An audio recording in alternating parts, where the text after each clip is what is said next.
राम राम जी दोस्तों, स्वागत है आपका हमारे YouTube चैनल पर। और आशा करता हूं कि आप लोगों ने अभी तक जो भी वीडियोस हमारे द्वारा अपलोड किए गए उनको देखा है। आपको वो वीडियो पसंद आए होंगे और आने वाले समय में भी जो वीडियो आपको हम अपलोड करके करेंगे चैनल पे, आशा करता हूं वो भी आपको पसंद आए और उनसे संबंधित कोई भी आपकी क्वेरी, कोई भी कमेंट हो, वो आप हमें कमेंट बॉक्स में लिखकर भेज सकते हैं। उसके साथ ही दोस्तों, आप लगातार पहले हमारे चैनल पे वीडियोस पे जो व्यू की संख्या कम थी वो धीरे धीरे बढ़ रही है। तो आप सभी लोगों का बहुत बहुत धन्यवाद हमारे जो टॉपिक्स हैं उनको पसंद करने के लिए। और यदि आप हमारे चैनल पर पहली बार आए हैं तो प्लीज़ हमारे चैनल को लाइक कीजिए, शेयर कीजिए और सब्सक्राइब ज़रूर कर लीजिए। दोस्तों, आज हम जो मुद्दा लेकर आए हैं या आज हम जो टॉपिक इस वीडियो में कवर करने वाले हैं वो है सरकारी नौकरी। हमारे देश में सरकारी नौकरी को लेके जो आज के युवा हैं या जो पूर्ववत में भी जो युवा रहे हैं, उनका क्या दृष्टिकोण था, क्या नज़रिया था और ऐसा क्या था कि हमारे देश में केवल सरकारी नौकरी को ही सबसे ज़्यादा प्राथमिकता दी जाती है। तो दोस्तों, शुरू करते हैं आज का अपना वीडियो और इस टॉपिक पे आगे बात करते हैं। दोस्तों, आपने ध्यान दिया होगा, एक चीज़ पे हमेशा गौर किया होगा कि पूरी दुनिया में केवल भारत, हमारा देश भारत ही एक ऐसा मात्र देश है जहां रोज़गार का मतलब सरकारी नौकरी होता है। यानी रोज़गार का मतलब सरकारी नौकरी है तो आपके पास रोज़गार है, अगर सरकारी नौकरी नहीं है तो आपके पास वो रोज़गार की श्रेणी में नहीं आता है, वो मजदूरी की श्रेणी में आ जाता है। आप सीधी सरल भाषा में समझेंगे तो यदि जिसके पास सरकारी नौकरी है, भले ही वो चपरासी है लेकिन वो नौकरी है, और दूसरा व्यक्ति किसी अन्य काम से, अन्य किसी अपनी स्किल के द्वारा उससे ज़्यादा पैसे कमा रहा है लेकिन फिर भी वो रोज़गार नहीं है, तो एक ऐसा कह लीजिए कि तंत्र बनाया गया, एक ऐसा आडंबर रचा गया कि केवल केवल सरकारी नौकरी ही नौकरी है, उसके अलावा कोई नौकरी नौकरी नहीं है, उसके अलावा सभी लोग बेरोजगार की श्रेणी में आते हैं। भारत एक ऐसा देश जहां हर युवा यानी आर्थिक रूप से पिछड़ा हो या कमज़ोर हो, और हमारे देश में युवा 3 श्रेणी में आते हैं। पहला, ऐसे युवा जो बचपन से ही सरकारी नौकरी का एक सपना लेकर बड़े होते हैं और उसको प्राप्त करने के लिए, उस नौकरी को हासिल करने के लिए अपनी मेहनत करते हैं और अपना समय लगाते हैं। दूसरे, वो जो स्किल्ड प्रोफेशनल बनना चाहते हैं, like doctor, CA, engineer, scientist और भी बहुत सारे स्किल्ड प्रोफेशनल इस श्रेणी में आते हैं। और तीसरे, वो जो व्यापारी वर्ग से ताल्लुक़ रखते हैं, वो युवा जिनके परिवार में किसी न किसी रूप में व्यापार हो रहा है और वो व्यापार को ही करके अपने आप को आगे बढ़ाना चाहते हैं। ठीक, तो इस देश में जो नौकरी की तलाश में युवा रहता है या जो युवा नौकरी का सपना लेकर बड़े होते हैं, वो युवा व्यापारी वर्ग या व्यापारिक परिवारों में जन्म लेने वाले युवाओं से अलग होता है। ठीक है, और ऐसे युवा जो सरकारी नौकरी का सपना लेकर बड़े होते हैं, उनकी महत्वाकांक्षाएं भी जो व्यापारी वर्ग वाले युवा या जो स्किल्ड प्रोफेशनल में जाने वाले युवा होते हैं, जैसे सीए बनना, लॉयर बनना, साइंटिस्ट बनना या किसी स्टार्टअप में जाना या स्पोर्ट्स में जाना, उनसे अलग होता है। वो बचपन से ही एक सरकारी नौकरी का सपना देखता है और उसे पूरा करने के लिए अपनी पूरी मेहनत लगाता है। और उसके साथ एक चीज़ और होती है, जो युवा सरकारी नौकरी के लिए मेहनत करते हैं, उनके साथ केवल उनका सपना ही नहीं जुड़ा होता, उनके परिवार का भी सपना जुड़ा होता है। जिस परिवार से वो आते हैं उस परिवार का सपना भी उस युवा से जुड़ा रहता है। जब किसी भी परिवार में सब कुछ एक सरकारी नौकरी और उसके इर्द गिर्द घूमता हो, तो आप खुद सोच सकते हैं कि उस घर का माहौल कैसा होगा। और उस युवा की जो अपने सपने के साथ साथ अपने परिवार के सपने का भी बोझ लेकर चल रहा है, तो उसकी मानसिक स्थिति क्या रहती होगी, इसका अंदाज़ा आप स्वयं लगा सकते हैं।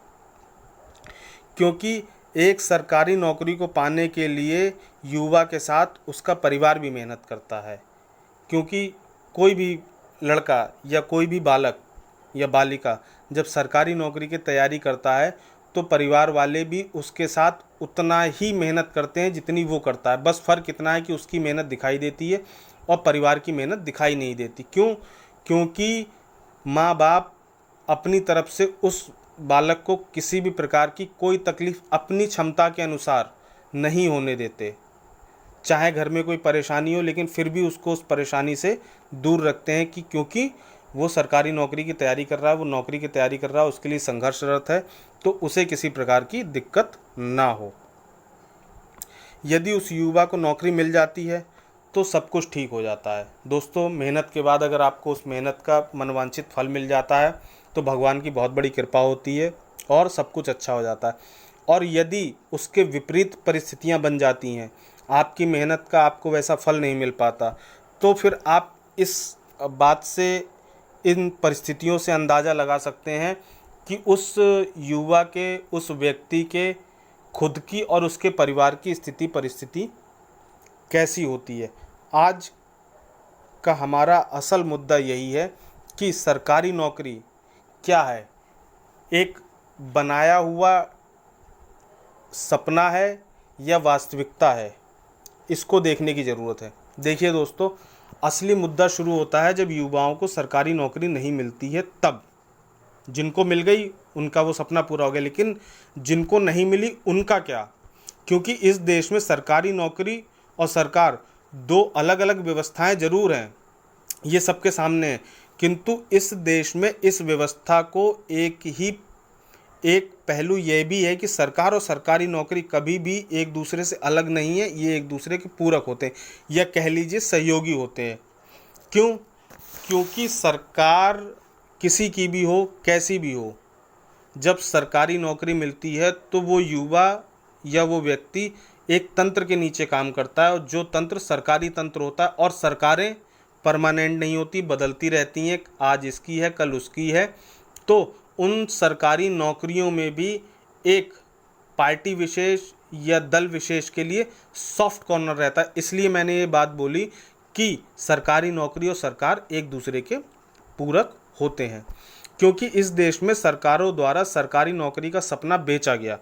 ये बात बिल्कुल हकीकत है कि भारत देश के अंदर सरकारी नौकरी को एक सपना बनाकर प्रस्तुत किया गया, उसको बेचा गया, या उसके आधार पर, या उसके एक ऐसा कह लीजिए कि उसका एक ऐसा गुलदस्ता बनाया गया कि उससे बाहर कोई व्यक्ति सोच ना सके, उस सिनेरियो से बाहर आदमी ना सोच सके, और सरकारी नौकरी को एक सपने की तरह प्रस्तुत किया गया। उसका भी कारण है, सरकारी नौकरी में जिस तरह से भ्रष्टाचार को बढ़ावा दिया गया सरकारों के द्वारा, उस भ्रष्टाचार को देखते हुए हर युवा को ये लगा कि सरकारी नौकरी से ज़्यादा सुरक्षित भविष्य कहीं नहीं है, और सरकारी नौकरी हर युवा का पहला सपना सिद्ध हुई,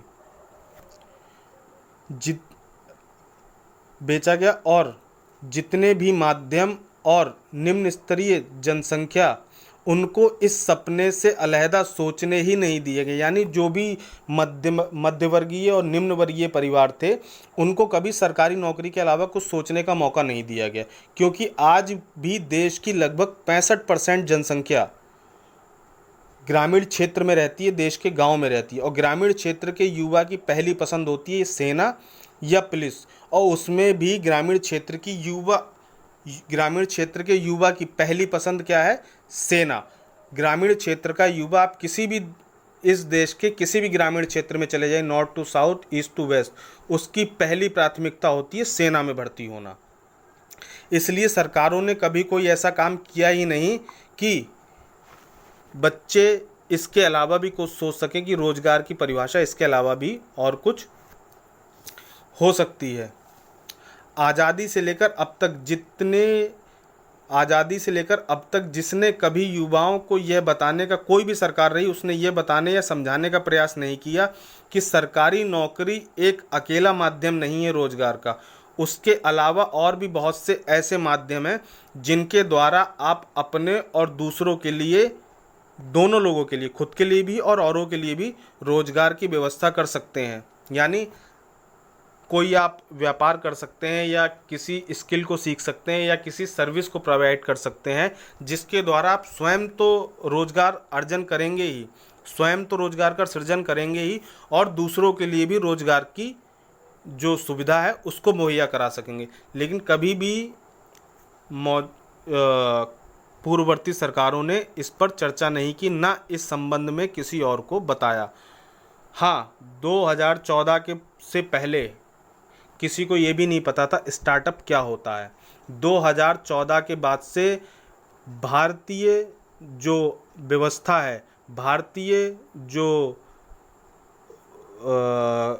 कार्य प्रणाली है, उसमें पहली बार स्टार्टअप का नाम सुना गया। और हो सकता है उच्च स्तरीय व्यापारी वर्ग के लोगों ने पहले से स्टार्टअप को जानते हो। स्टार्टअप कोई ऐसा शब्द नहीं है जिसे आके बीजेपी ने या 2014 के बाद वो शब्द ही पैदा हुआ, लेकिन निचले स्तर तक स्टार्टअप क्या होता है, उसका मायने क्या है, स्टार्टअप से क्या हो सकता है, कैसे जॉब्स क्रिएट होती हैं, कैसे व्यापार बनता है, कैसे एक व्यक्ति एक आइडिया को इम्प्लीमेंट करके एक एम्पायर बना सकता है, ये चीज़ें धरातल तक आई 2014 के बाद, जब से बीजेपी की सरकार, केंद्र सरकार सत्ता में आई। ठीक, यदि देश का युवा जागरूक हो जाएगा तो जातिगत राजनीति और उस पर आधारित पार्टियों का क्या होगा। मैंने अभी ऊपर भी बोला कि जिन लोगों को नौकरी नहीं मिलती वो क्या करते हैं, तो ऐसे लोग जातिगत राजनीति के समीकरणों में फंस के केवल वोटर बन के रह जाते हैं। ना ही उनका भविष्य आगे कुछ सोच पाता है, ना ही उनको इतनी दृष्टि रह जाती है, ना ही उनका दिमाग इतना काम कर पाता है कि वो आगे इन सब चीज़ों से हटकर कुछ सोच सके अपने और अपने परिवार के लिए। फिर क्या होता है कि उनके सामने सिर्फ एक ही जो ट्रेडिशनल व्यापार रहेगा, कहीं दुकान खोल लो, कहीं कोई ठेला लगा लो, कहीं कोई और कोई किसानी कर लो, केवल ये उनके सामने अवसर रह जाता है, नौकरी के नाम पे, रोजगार के नाम पे, अपनी आजीविका के नाम पे। जो भी सरकारें आज के समय में एक दूसरे पर आरोप लगाती हैं, कोई भी सरकार है, सरकारी नौकरी के नाम पे, सरकारी नौकरी का सपना सभी ने बेचा है। ठीक, जो भी ये आरोप लगाते हैं, कह लीजिए विपक्ष जिस तरह से सत्ता पर आरोप लगाते हैं कि आपकी वजह से देश में बेरोजगारी का स्तर अपने चरम सीमा पर है और युवाओं के सामने रोजगार का संकट है, युवा आत्महत्या करने के लिए मजबूर है, युवा अपराध का सहारा ले रहे हैं या अपराधी बन रहे हैं, इस तरह के वक्तव्य जब भी आप अपने आसपास और जब से आपने होश संभाला है तब से लेकर आज तक आप ये सुनते चले आए होंगे। कोई भी सरकार हो, चाहे मौजूदा हो या उससे पहले की सरकारें हों, सब ने एक ही सपना बेचा, सरकारी नौकरी का, और युवाओं को इसके अलावा कुछ सोचने समझने का मौका नहीं दिया। और विपक्ष जब भी रहा, कोई भी विपक्ष रहा, वो हमेशा यही आरोप लगाता रहा कि मौजूदा सरकार रोजगार नहीं मुहैया करा पा रही है। लेकिन इसके पीछे की असली वजह क्या है, किसी भी सरकार ने बताना नहीं चाहा और ना ही बताती है, क्योंकि सच्चाई सभी जिन लोगों ने भी इस देश में कभी न कभी सत्ता को हासिल किया, वो सभी जानते हैं, कभी न कभी सत्ता में बैठे लोग देश में रोजगार का क्या स्तर रहा है, और कोई भी इस बात को बताने के लिए, समझाने के लिए तैयार नहीं था। यदि ये सच्चाई सबको बता दी जाएगी और जनता को गुमराह करके जो जात पात, ऊंच नीच और बेरोजगारी का मुद्दा जो उछाला जाता है वो ख़त्म हो जाएगा और समाज जागरूक हो जाएगा। अगर समाज जागरूक हो जाएगा तो राजनीति कैसे चलेगी, जात पात कैसे चलेगी, ऊंच नीच कैसे चलेगी। तो इस मुद्दे को किसी भी राजनीतिक दल ने कभी भी आम जनता तक पहुंचने नहीं दिया, उसके सामने आने नहीं दिया। ठीक, और क्योंकि उनके लिए ये किसी भी सीक्रेट वेपन से कम नहीं है, किसी भी राजनीतिक दल के लिए, किसी भी राज्य में हो, किसी भी क्षेत्र में हो, उनके लिए ये एक तरीके का सीक्रेट वेपन है जिसको वो हमेशा इस्तेमाल करते हैं। और इन सब के बीच एक बहुत बड़ी व्यवस्था, कह लीजिए व्यापार, जो इसी मुद्दे पर टिका हुआ है, वो है शिक्षा का व्यापार। शिक्षा का व्यापार एक ऐसा व्यापार है जिसमें केवल इन्वेस्टमेंट पढ़ने वाले बच्चों का, उनके माता पिता का होता है और किसी का नहीं होता है। इन्वेस्टमेंट भी उनका, रिस्क भी उनका। प्रॉफिट उन व्यापारियों का जो शिक्षा का व्यापार करते हैं। और यह व्यापार आज ही नहीं, इससे पहले भी फला फूला और आज भी फल फूल रहा है। कुल मिलाकर देश में कोचिंग और इंस्टीट्यूट्स और स्कूल और कॉलेज, इन सब का मिलाकर लगभग 200 बिलियन डॉलर का एक व्यापार है, एक इंडस्ट्री है पूरी, जिसको कोई भी सरकार खोना नहीं चाहती। क्यों? क्योंकि कहीं ना कहीं सरकार में रहे या सरकार से जुड़े या सत्ता से जुड़े या राजनीतिक दलों से जुड़े लोगों का निजी स्वार्थ, निजी हित इस व्यापार से संबंधित है। कोई भी सही, XYZ कोई भी सही, क्योंकि इन सभी शिक्षा के माफियाओं या दलालों का सरकार से सीधा संबंध रहा है और इसलिए देश में सरकारी नौकरी का सपना हमेशा बिकता रहा। सरकारी नौकरी का सपना इस कदर युवाओं के दिमाग में, दिल में उसको बिठा दिया गया कि सरकारी नौकरी नहीं मिली तो जीवन नहीं है, उसके अलावा देश में रोजगार की और कोई व्यवस्था नहीं। केवल और केवल सरकारी नौकरी ही एक ऐसा रोजगार है जिसके द्वारा व्यक्ति अपनी जीविका चला सकता है या अपने परिवार का भरण पोषण कर सकता है। केवल सरकारी नौकरी को सत्ताओं द्वारा बेचा गया, उसकी हकीकत कभी नहीं बताई गई। एक बहुत साधारण सी बात मैं आपको बताऊंगा और जिसका गणित आप सभी समझ सकते हैं, उसके लिए किसी रॉकेट साइंस की ज़रूरत नहीं है। शिक्षा और नौकरी दोनों डिमांड और सप्लाई के नियम पे चलती हैं और डिमांड और सप्लाई का एक ऐसा नियम है जो जीवन, समाज, देश और दुनिया सभी जगह समान रूप से लागू होता है।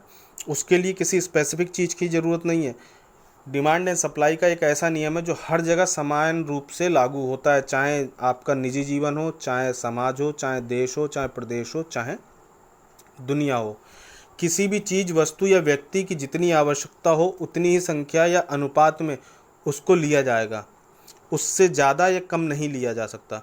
किंतु इस नियम को या इस नियम का प्राथमिक बिंदु कोई समझाना नहीं चाहता और ना ही कोई बताना चाहता है।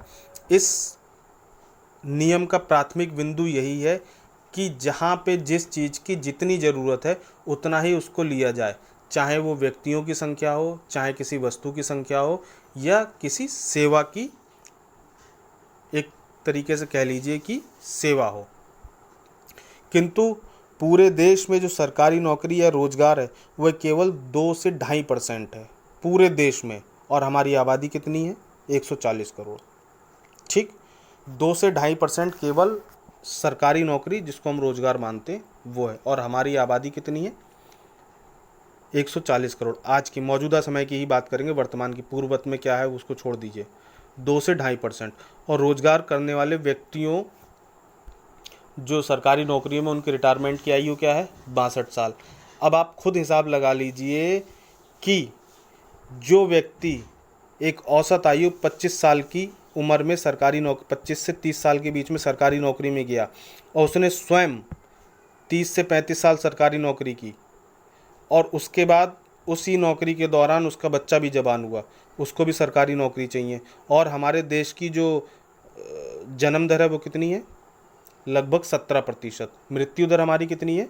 9%, 9.1%। हमारे यहाँ जन्म दर और मृत्यु दर में ही लगभग 7% का डिफरेंस है, एक मोटा मोटा। और हमारे यहाँ रोजगार कितना है? 2 से 2.5%, जिसको हम बढ़ा के 3% भी कर दें। और ओवरऑल जो संगठित और असंगठित यानी प्राइवेट और गवर्नमेंट सेक्टर का जो टोटल रोजगार है वो कितना है?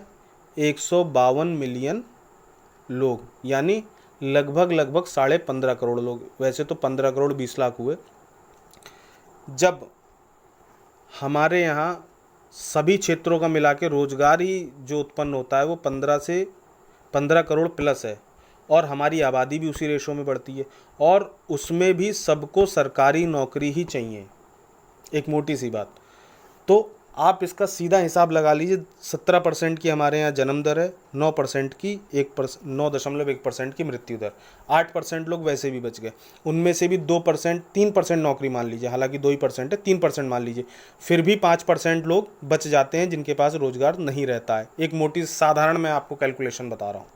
ठीक, अब 5% के हिसाब से आप लगा लीजिए कि किसी व्यक्ति ने 35 साल नौकरी की तो 5 तियाँ 15, ठीक, 15 से 20% आदमी तो वैसे ही बेरोजगार निकल आएगा अगर रोजगार के अनुसार और जो हमारे पास उपलब्ध संसाधन उनके अनुसार बात करें, तो भी लगभग सरकारी नौकरी को रोजगार मानने वाले लोगों को और सरकारी नौकरी के नाम पे व्यापार करने वाले लोगों को और सरकारी नौकरी के नाम पे लोगों को बेवकूफ़ बनाने का कार्यक्रम करने वाले राजनीतिक दलों को ये बात बताने में क्यों डर लगता है कि हमारे पास उतनी नौकरी है ही नहीं, और नौकरी हो भी जाएंगी। नौकरी ऐसा नहीं है, सरकार चाहे तो नौकरी पैदा कर सकती है, लेकिन उनका वेतन देने के लिए पैसा कहाँ से आएगा? क्योंकि हमारे यहाँ पूरे देश की आबादी का केवल ईमानदारी से 5% लोग टैक्स देते हैं, बाकी 95% आबादी बिना टैक्स के जीती है, जिसमें भी हमारी 65% की जो आबादी है वो ग्रामीण क्षेत्रों से संबंध रखती है, यानी उनको कृषि से संबंधित आय से ही जोड़कर देखा जाता है। तो कृषि आय हमारे यहाँ वैसे भी टैक्स फ्री है। तो बचे 35%, 35% में भी हमारे यहाँ टैक्स देने वाले केवल 5% है। 30% आदि अर्बन एरिया में रहने के बाद भी टैक्स नहीं देता सरकार को। तो सरकार के पास पैसा कहाँ से आएगा? जब पैसा नहीं आएगा तो सरकार तनख्वाह कहाँ से देगी लोगों की? रोजगार तो बढ़ सकता है, लेकिन क्या लोग टैक्स देने के लिए तैयार हो सकते हैं? क्या लोग इस बात को समझ सकते हैं कि सरकार के पास पैसा कहाँ से आएगा? सरकार के पास पैसा जो आता है वो आता तो आपके हमारे टैक्स से ही है, कहीं और से तो सरकार की आमदनी होती नहीं है, ठीक। तो इसी एक अनुपात में आप औसत लगाइए। जब कोई व्यक्ति सरकारी नौकरी पर जाता है, या आप सरकारी नौकरी की समय सीमा तय कीजिए कि किसी भी एक व्यक्ति को सरकारी नौकरी में जाने के बाद वो 20 साल ही नौकरी कर सकता है, तो ठीक है, 20 साल बाद रिटायर हो गया, उसके बाद नए आदमी को, नए व्यक्ति को मौका मिल गया। लेकिन जब व्यक्ति 30 से 35 साल स्वयं एक सरकारी नौकरी में समय बिता देगा, उसके बाद उसी पीरियड में उसका बच्चा भी और उसके बच्चे की तरह और भी बच्चे जब नौकरी के उम्र में आके, तो बेरोजगारी तो बढ़ेगी ही। रोजगार का सृजन कहाँ से होगा? रोजगार कहाँ से आएगा? रोजगार आएगा तो तभी जब सरकार के पास उस अनुपात में लोगों को देने के लिए तनख्वाह होगी, लोगों को देने के लिए पैसा होगा, तब सरकार भी सरकारी नौकरी में आगे जो संख्या है उसको बढ़ा सकती है, ठीक। तो ये बात हम सबको भी समझना पड़ेगी कि सरकारी नौकरी ही एकमात्र ऐसा साधन नहीं है जिसको कि जीविका चलाने के रूप में देखा जाए। उसके अलावा और भी बहुत से साधन हैं जिन पे हमें गौर करना चाहिए। और स्किल्ड जो 2014 के बाद मोदी जी ने भारत कौशल मिशन की स्थापना की, उसका मेन मोटो यही था कि देश में बेरोजगारी की दर किसी न किसी रूप में कम होनी चाहिए। लेकिन लोगों ने उसको भी सरकार से ही जोड़ के देख लिया कि सरकार स्किल तो दे रही है, रोजगार नहीं दे रही है। तो सारे काम सरकार नहीं कर सकती, कुछ काम आपको भी करना होते हैं। यदि सारे काम सरकार ही कर लेगी तो फिर हम क्या करेंगे और आप क्या करेंगे? इसलिए इन चीज़ों को समझना होगा कि केवल सरकारी नौकरी ही इस देश में ऐसी नहीं है, उसके अलावा भी और व्यापार हैं। और सरकारी नौकरी के नाम पे जो युवाओं का शोषण किया जा रहा है, जो युवाओं को बरगलाकर, उनको बहलाकर, उनको फुसलाकर जो ये एक शिक्षा माफिया और शिक्षा के दलाल बहुत बड़ा अपना व्यापार का एक सेटअप बनाए बैठे हैं, उस पे भी सरकार को ध्यान देना चाहिए। उसके लिए भी नियमन और कानून बनाया जाना चाहिए। जो कानून बना है वो पर्याप्त नहीं है। अभी आपके सामने ही पिछले एक महीने पहले जो दिल्ली में यूपीएससी कोचिंग सेंटर में हादसा हुआ, उसमें 3 छात्रों ने अपनी जान गंवा दी। ये उसी अव्यवस्था का एक नमूना था कि किस तरीके से गरीब और मध्यवर्गीय युवाओं को सरकारी नौकरी का सपना बेचकर उनका शोषण किया जा रहा है।